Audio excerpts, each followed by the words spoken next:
Estamos en el Mobile World Congress 2015 realizando la cobertura del congreso que se está celebrando en la ciudad de Barcelona, y en este caso vamos a hablar sobre la integración de Wi-Fi, lo que se llama Wi-Fi Carrier Grade o Wi-Fi Carrier Class, con los operadores móviles de telecomunicaciones. Para ello contamos con dos empresas, Aptilo y RedKnee, que nos van a hablar de su visión sobre cuán integrado está Wi-Fi en las redes de telecomunicaciones de los operadores móviles. Voy a cambiar al inglés. Johan, Marcus, welcome to Telesemana. Thank you for being here. I know it's a busy schedule here at Mobile World Congress. Indeed. Unfortunately. So, well, the topic of today's panel is to discuss a little bit on how integrated are operators with Wi-Fi. I want to know your take on where are we at this stage, and where do you think we will be at the end of this year, so operators understand how the technology has advanced in a way that they can integrate Wi-Fi with a macro network and make it seamless to the user, so the user doesn't actually know what's going to happen when they connect to a network.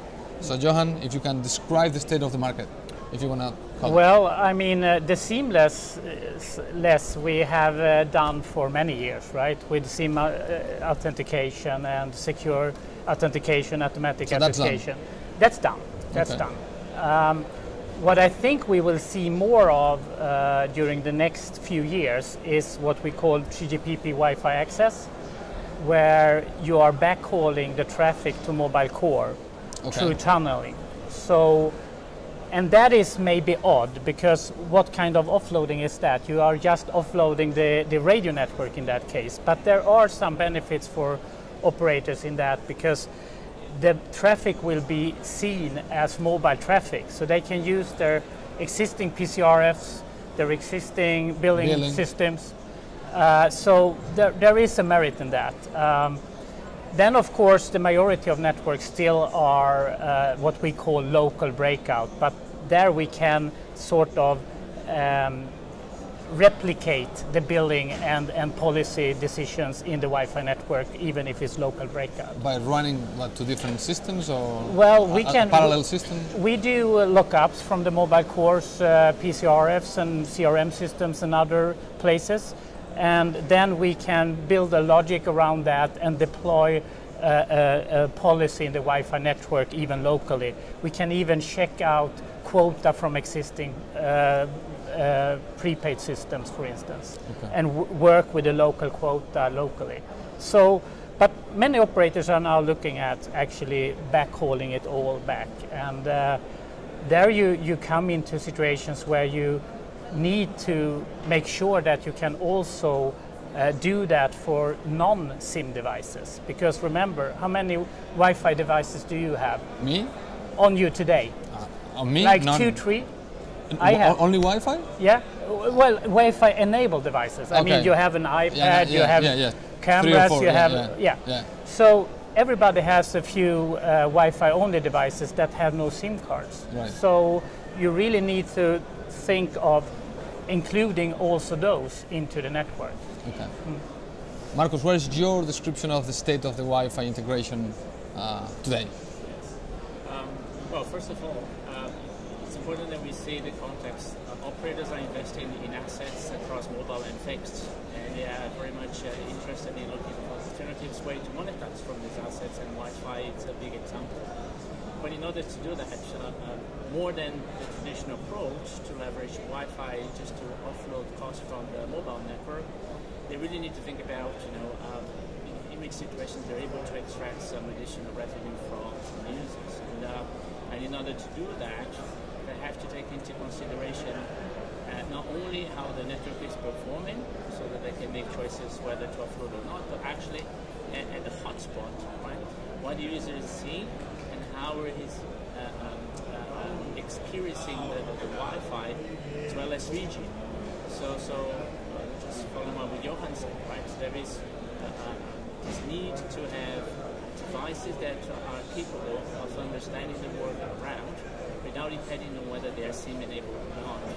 So we are working already with customers where we're providing technology that will enable them not only to manage the Wi-Fi for understanding network behavior, but also by capturing information from devices, acting in real time to apply policies, whether these are static policies that are coming from rules that they establish, and those rules could be based on particular locations. If you know certain times of the day, days of the week, there are some events, or for certain type of devices, or even for some certain type of applications, maybe certain situations,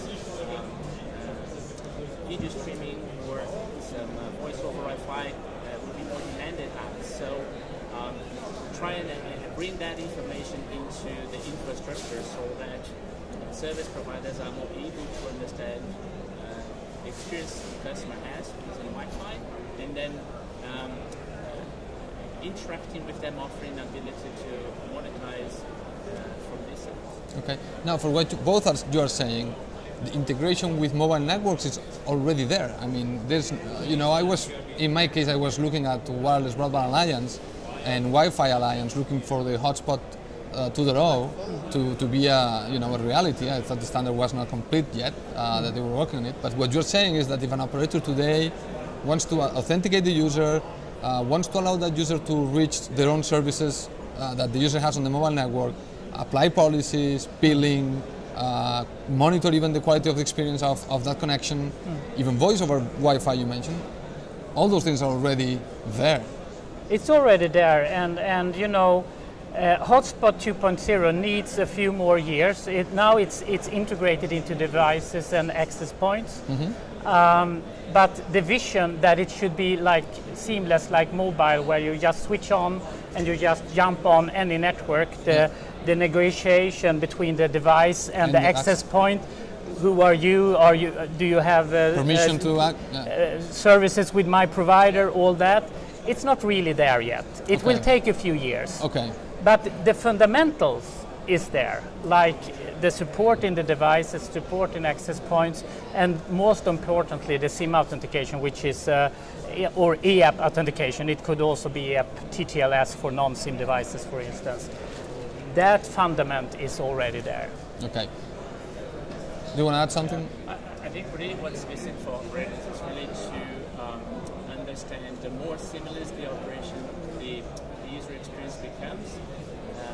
That's a control they must have at the back end to ensure that by being seamless, they are still maximizing the opportunity to handle that traffic in one network or the other. Because imagine that in certain occasions, customers tend to go more towards Wi-Fi, where there is no extra revenue or there is additional cost, whereas the 3G network might be not offloaded. So you don't really want to offload that customer in every occasion, perhaps in that location. So it's really important that they have the back-end systems, the business support systems that are able to set the right policies and help them to control this seamless movement in a way that the profitability remains there, and their liability against the partners or the infrastructure providers doesn't grow with that seamless experience. Okay, now the integration of Wi-Fi, it's a factor of making sure you have coverage everywhere. It's a factor of making sure you're offering a better service to your users. Can you monetize directly Wi-Fi integration to mobile networks? What is exactly what's pushing operators to integrate, from your perspective? Because not all the operators have integrated today. I mean, to simplify, the formula for Wi-Fi, carrier Wi-Fi success is really what you just said. It's on the one side, coverage in all locations where people want to use Wi-Fi. And the other side is covering all devices, not only the SIM devices, but all kinds of devices that the user have. Then you have a maximum footprint. And I think from a monetization perspective for an operator, I think most operators is starting to realize that this is mostly a customer retention game. Okay. Wi-Fi in most markets is perceived today to be free. So how to monetize free Wi-Fi? There are some of our customers that do some very smart things, but for a major operator, it's more of a customer retention thing. And I would say Wi-Fi is probably the best insurance policy you can have as an operator to protect your core business, if it's mobile, for instance, in a very Wi-Fi centric world. Already today, 70% of the Wi-Fi traffic goes through, the mobile traffic goes through Wi-Fi. Yeah. And I mean, in a few years, that figure will be 85%. Right. So you really need to be there as an operator to stay relevant, I think. Marcus? Yes, I agree with you. I mean, I think carriers that they have been looking at Wi-Fi as a sort of cost business, right? So the more they do, the less they're going to spend with networks. And I think they also struggle to change the perception of Wi-Fi service as a value-added service as opposed to as a contingency to keep customers happy and therefore prevent churn. I think it is a matter really of how they find the right opportunity to bring, for example, advertisement or to make partnerships with the retailers who are routinely out in those hotspots. How they can have those business models in place so that when people get access, they move into Wi-Fi or they use somehow the Wi-Fi infrastructure, that perhaps these retailers are funding some of these services, or they're just fundamentally using this as a marketing tool, which those retailers would evaluate. So it's also about being able to work with specific partnerships, whether it's retail, and you could even say with infrastructure providers, because not all carriers do own the infrastructure, but still they need to have these partnerships so that they can do the offer. Okay. Now, one thing I would like to add to this is, the seamless authentication we were talking about. It's not always wanted. If you look at it at the venue perspective, a shopping mall, they don't want the seamless user experience. They want to engage with the user, right?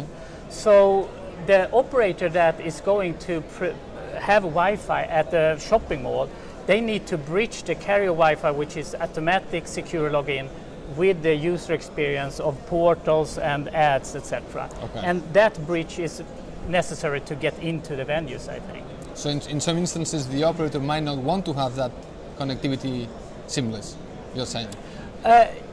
Because you can combine it. You can combine it if you have the right system, at least. You can do first secure SIM authentication and automatic SIM authentication, first step, and then provide a portal for the user or provide an ad.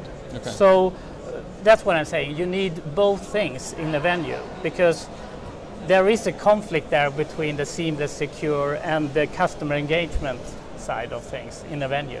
Okay. Now, how do you envision in the future, because we are talking always under the assumption that an operator is going to own its own Wi-Fi hotspots, but what happens when we reach a point by which an operator might want its user to be able to roam to another Wi-Fi hotspot, which is not from this operator but from operator V, and then be able to access still being authenticated, being able to use some of the policy from the mobile network and so on. Are you envisioning a situation where this might happen as well? Would I be able to use some other operators' Wi-Fi hotspot because they have reached an agreement? Are we seeing that in the market? Yes. I think most mobile operators have at any point partner with hotspot providers, because traditionally they don't necessarily own fixed line infrastructure. But as I said, the market is consolidating, and they're more and more bringing those assets internally. So I think it's already there in terms of the scenario. How they enable the seamless across the different hotspots providers and what that means to the operator goes back to what I mentioned before. If for whatever reason the commercial relationship with these partners differ, because perhaps some are more costly than the others, somehow the operators need to be able to control amongst that partner hotspots which ones they might give their customers a offload to. That's why I was saying it is important as part of the business rules that control this seamless transition, that they can also have an understanding across the whole hotspot partnerships, which ones are more convenient and of course more profitable for the service provider. Yeah, this is exactly what Hotspot 2.0 is and next generation networks, Wi-Fi networks, Hotspot is supposed to fix, right? But even today, I mean, we have a few customers that have bilateral agreements and do SIM authentication roaming already. So I mean, this is just going to happen in the next few years, definitely. Excellent. Johan, Marcus, thank you so much for being here today. Yeah. And have a good show. Thank you. Thank you. Our pleasure. Thank you very much for having us.